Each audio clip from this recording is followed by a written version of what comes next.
Share with me, if you would, with some things we talked about previously about what the challenges are when you're trying to sell a luxury condo when there's so much development going on around it. Right?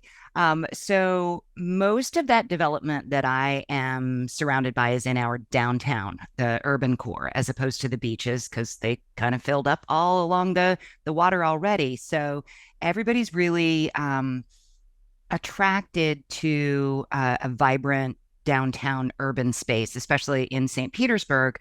We have beautiful protected waterfront. So it's all about the view, and everybody is wants to get as close as they can to it, but they're still having to move away. So we have a lot of new buildings going up, and people get really frightened about having to live next door to construction and then what's going to happen to the view.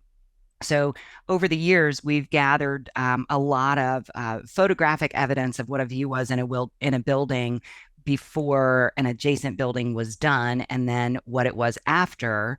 And people say, "Oh, well, that's really not bad. It just changes the view. It doesn't take it away." But still, there's pushback on being next to an active construction site. So we took a listing that had been unsuccessfully marketed by a previous agent, just kind of like you were saying.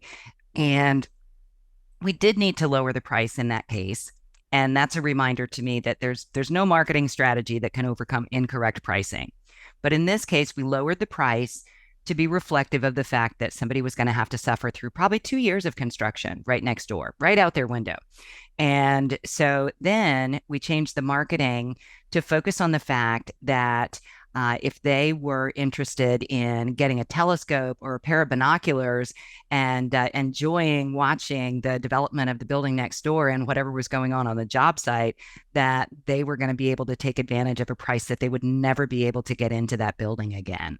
So That's there right. it They're was going to a be adopters. Yeah. Mhm. yeah, it was a value proposition there, and it worked, and we got it sold, and the building adjacent got completed, and life went on, right? It was not an awful thing. It's just on to the next one. But we see that a lot now that we're starting to get back to really active construction zone in a really dense space.